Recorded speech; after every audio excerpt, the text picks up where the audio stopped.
नमस्कार दोस्तों, मैं सुभाष शर्मा लाल किताब के ज्ञान में आपका स्वागत करता हूं। दोस्तों, आज की हमारी चर्चा रहेगी कि कई लोग जो मुझसे पूछते हैं कि हम हाथ के अंगूठे में क्या छल्ला पहन सकते हैं, जैसे कि चांदी का छल्ला या स्टील का छल्ला या कोई चीज़ जो हो छल्ले के रूप में हो, क्या हम अंगूठे में पहन सकते हैं। देखिए, आज मैं आपको पूरे तर्क के साथ जो है समझाने वाला हूं कि इसके पीछे तर्क क्या है कि हम हाथ के अंगूठे में कई बार लाल किताब के उपाय के रूप में ही छल्ला बोलते हैं कि आपको अंगूठे में छल्ला पहनना है। इसके पीछे सबसे पहले रीज़न समझते हैं कि छल्ला हमारा अंगूठा है जो किस ग्रह को दर्शाता है और ये है क्या चीज़, हमारी लाइफ में क्या इंपॉर्टेंस रखता है।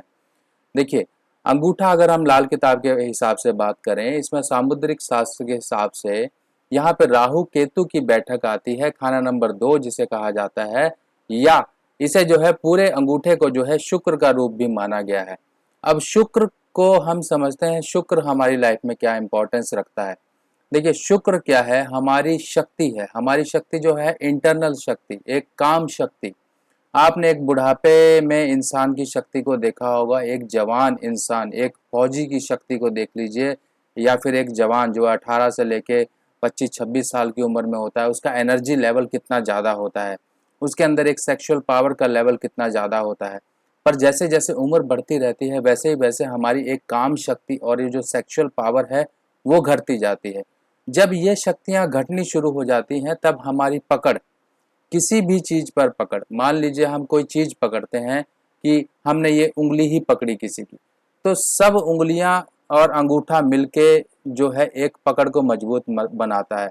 अगर मान लीजिए इस पकड़ में से हम अंगूठे को निकाल दें, तो ये पकड़ क्या मजबूत रहेगी? नहीं रहेगी। यही एक शक्ति है अंगूठे की, जो कि शुक्र से देखी जाती है। अगर आपका शुक्र कमजोर है तो आपकी शक्ति जो है अंगूठे की शक्ति वो कम होती जाएगी, अगर शुक्र आपका टेबे में कहीं पर भी खराब अवस्था में है। अब शुक्र खराब होगा तो उससे संबंधित चीज़ें भी आपको परेशानियां देंगी, जैसे कि आपकी मैरिड लाइफ, वो भी आपकी कहीं ना कहीं डिस्टर्ब रह सकती है। आपके अंदर एक गुस्सा रह सकता है, अचानक सा गुस्सा जिसे हम कहते हैं, बेमतलब का गुस्सा, वो रह सकता है, क्योंकि शुक्र मंदे की और शुक्र नीच की निशानी भी गुस्सा ही है। अगर आपकी फाइनेंशियल स्टेबिलिटी गड़बड़ है, जब फाइनेंशियली इंसान कहीं से सुदृढ़ होता है, पक्का होता है, तब उसके अंदर एक अलग सा कॉन्फिडेंस लेवल होता है। वो हमेशा किसी भी काम को जब पूर्ण करता है या पूर्ण करना चाहता है या किसी को आश्वासन देता है, तो हमेशा थम्स अप कहता है। थम्स अप करने का मतलब ही यही है कि आप कॉन्फिडेंट हो, आप किसी भी काम को पूर्ण रूप से कर लोगे, चाहे किसी की मदद ही हो। जब तक आप सुदृढ़ नहीं होगे, सक्षम नहीं होगे, तब तक आप अंगूठा नहीं दिखा सकते हो किसी को थम्स अप का। आप हमेशा यही कहोगे अंगूठा डाउन। यानी कि अब अंगूठे का रोल ही यहाँ पे देख लीजिए, आप कॉन्फिडेंट हो, आप जो है सुदृढ़ हो, आप सक्षम हो किसी की मदद करने में, आप कोई काम करने में कॉन्फिडेंट हो, आपके अंदर वो एनर्जी लेवल इतना है कि वो आप काम परफॉर्म कर सकते हो। हर एक चीज़ में जो है अंगूठे का रोल आता है। अंगूठे का रोल, अगर मान लीजिए आपका शुक्र जो है खराब हो जाएगा टेबे में, तो यहाँ पर ये शुक्र संबंधी चमड़ी के इन्फेक्शन आपको देगा, चमड़ी के रोग आपको दे सकता है। आपकी फाइनेंशियल स्टेबिलिटी, जो कि दुनियावी सुख होते हैं, जैसे कि गाड़ी घोड़ा, आपके घर का सामान, ये सब जो आप सुख सुविधा के लिए इस्तेमाल करते हैं, वो सब शुक्र से देखे जाते हैं। अगर शुक्र खराब होगा तो इन चीज़ों को लेके आपके जीवन में अभाव रहेगा, आप परेशान रहेंगे। कहीं ना कहीं स्किन खराब रह सकती है, आपके घर में पैसा नहीं जुड़ सकता है, आपके घर में सुख सुविधा के सामान नहीं आ सकता है। सुख सुविधा का सामान लाओगे तो परेशानी आ जाएगी, कुछ ना कुछ दिक्कत आ जाएगी। आपकी वाइफ का स्वास्थ्य, क्योंकि शुक्र से यहाँ पर अगर शुक्र मर्द के टेबे में खराब हो तो वाइफ को जो है प्रॉब्लम देता है।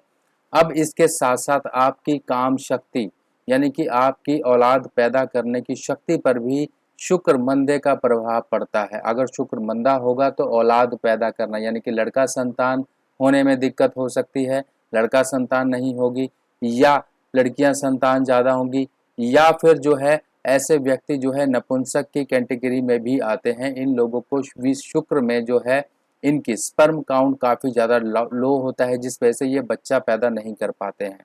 ऐसे लोग जो है इनफर्टिलिटी सेंटर्स के चक्कर काटते रहते हैं कि जो है शुक्र का एक स्पर्म काउंट जो है अपना बढ़ा के जो है औलाद पैदा करने की एक शक्ति को जो है बनवा सकें। आर्टिफिशियली, पर कहीं ना कहीं ये लोग शुक्र को लेके परेशान ही रहते हैं। अगर शुक्र आपका खराब होगा टेबे में, तो शुक्र संबंधी चीजें जब जब आप उनका साथ करोगे, जब जब वो चीजें आपके घर में आएंगी, तब ये परेशानी देगा। अब शुक्र को हम खराब कब मानेंगे? मान लीजिए शुक्र, मान लीजिए खाना नंबर 1 में है, खाना नंबर 5 में है, खाना नंबर 6 में है, खाना नंबर 8 में है, खाना नंबर 11 में है।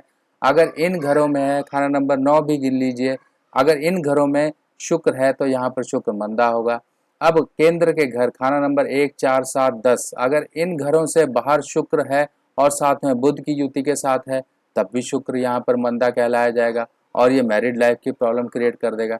अब इसके साथ साथ मान लीजिए सूर्य और शुक्र की युति है, तब भी यहाँ पर शुक्र जो है रद्दी हो गया, जल गया, क्योंकि शुक्र जो है इतनी गर्मी सहन नहीं कर पाता। अब सूर्य और शनि का भी योग आपके टेबे में है, तब भी इस केस में शुक्र ही मारा जाता है, क्योंकि शनि का बलि का बकरा जो है शुक्र है। अब यहाँ पर देखिए शुक्र जो है कितनी तरीके से जो है अफ्लिक्शन में आता है, कितनी तरीके से इसके ऊपर मंदे प्रभाव आते हैं। तो शुक्र को सही रखना बहुत जरूरी है।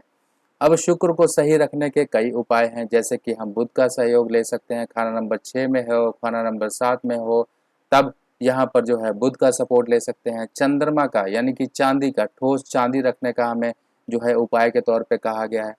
मान लीजिए खाना नंबर 6 और खाना नंबर 7 में अगर शुक्र है, अकेला है, तब इस केस में छोटी कन्याओं को जो है आप उनके चरण स्पर्श करते रहिए, उनको कुछ ना कुछ देते रहिए उपहार स्वरूप, और उनके जो है आशीर्वाद प्राप्त करते रहिए, तब यहाँ पे शुक्र को बुध की सपोर्ट मिलेगी। खाना नंबर 6 में अगर शुक्र है, तब यहाँ पे ठोस चांदी रखने के लिए कहा गया है, यानी कि गोली आप रख सकते हैं अपने पास। ऐसे ही शुक्र के अलग अलग प्रभावों के हिसाब से उपाय बदल जाते हैं, पर इन जनरल आप शुक्र को सही रखने के लिए सबसे पहली हिदायत तो यह है, अपने पहनावे को सही रखिए। अपने पहनावे को सही रखेंगे, अच्छा वेल ड्रेस रहेंगे, डियो परफ्यूम यूज करेंगे, वेल ड्रेस्ड रहेंगे, तब यहाँ पे शुक्र मंदे का प्रभाव नहीं होगा। शुक्र राहु का कहीं से योग युति बन जाती है, तब यहाँ पे शुक्र जो है मंदा होता है। अब ये सब चीजें जब ये ओवरऑल कॉन्फ़िगरेशन जब आपकी कुंडली में बनेगी, टेबे में ये सब कुछ बनेगी, ये हालातें, तब यहाँ पे शुक्र मंदा होगा। खाना नंबर शुक्र 11 में अगर खाना नंबर शुक्र आता है, तब इस केस में ये शीघ्र पतन या फिर जो है नपुंसकता की तरफ जो है इशारा करता है। ऐसे लोगों को जो है वीर्य संबंधी प्रॉब्लम होती है। मेल की चार्ट की अगर हम बात करें, तो वहाँ पर शुक्र संबंधी काफ़ी ज़्यादा नेगेटिव यहाँ पे असर उसको देखने को मिलते हैं। अगर शनि भी मंदा हो, बुध भी मंदा हो, तब यहाँ पे स्थिति और ज़्यादा खराब हो जाती है। जरूरी नहीं खाना नंबर 11 में हर एक के शुक्र होगा तो वहाँ पर उसको सेक्सुअल प्रॉब्लम होगी। हमेशा हमें ये ध्यान रखना है कि ये ग्रह स्थिति हर एक के हिसाब से एक जैसी नहीं रहती। कुंडली में ग्रहों की स्थिति अगर ऊपर नीचे हो, तो असर में बदलाव भी ऊपर नीचे इंसान के झेलने को मिलते हैं। अब मान लीजिए खाना नंबर 11 में शुक्र है, तब यहाँ पर हमने चंद्रमा की मदद यानी कि दूध, और साथ में बृहस्पति की मदद ली यानी कि सोने की सलाख, और वो दूध में डुबा के हमने गर्म करके, जब सलाख को गर्म करके दूध में डुबा के हमने पिया, तब यहाँ पे शुक्र को चंद्रमा और बृहस्पति की मदद मिली। इसके साथ साथ जो अंगूठा शुक्र का रूप माना गया, वहां पर आप चांदी का छल्ला पहन सकते हैं। चांदी का छल्ला पहनेंगे तब यहाँ पर शुक्र को चंद्रमा की मदद मिलेगी, और गोलाई जो है वो बुध का आकार है। तो यहाँ पर शुक्र को हम चंद्र और बुध की इनडायरेक्ट सपोर्ट देकर यहाँ पर शुक्र को सही करने की कोशिश कर रहे हैं। तो ओवरऑल चीज़ों के पीछे लॉजिक बनते हैं कि हम किसी ग्रह को कैसे सही करें। हमेशा याद रखिएगा, किसी एक ग्रह का उपाय ना करके आपको और संबंधित ग्रहों के उपाय करने पड़ते हैं। कई लोग जो हो ध्यान में रखते हैं कि हाँ ये ग्रह यहाँ, तो इसका डायरेक्ट उपाय करना शुरू कर दीजिए। डायरेक्ट उपाय नहीं होता है। कई बार जो है कंडीशंस जो है हॉरोस्कोप के अनुसार बदल जाती हैं। तो हमेशा ये ध्यान रखिए कि आपका ग्रह क्या है और उससे संबंधित उसके मित्र ग्रहों की हालात क्या है टेबे में, तभी हम उस ग्रह की अच्छी और बुरी हालातों का आकलन कर सकते हैं। तो दोस्तों यही सब जानकारी आप लोगों के साथ मैं साझा करना चाहता था। हो सकता है आपको इस जानकारी से काफ़ी इन्फॉर्मेशन मिली हुई हो। एक टॉपिक था कि सिर्फ अंगूठे में छल्ला डालना, इससे रिलेटेड जो भी इन्फॉर्मेशन थी, जो ज़्यादा से ज़्यादा मैं आपको बता सकता था, वो कुछ मैंने आपको बताया। बाकी आप लोगों के फीडबैक, सजेशन, कमेंट्स ज़रूर आते रहने चाहिए। आप लोगों का प्यार मुझे बहुत भर भर के मिल रहा है, और ऐसे ही मैं आशा करता हूँ कि आप लोग मेरे साथ जुड़े रहो और ऐसे ही ज्ञान का सिलसिला आप लोगों के साथ चलता रहेगा। बाकी नेक्स्ट वीडियो पोस्ट में फिर मिलेंगे, तब तक के लिए मुझे आज्ञा दीजिए। नमस्कार।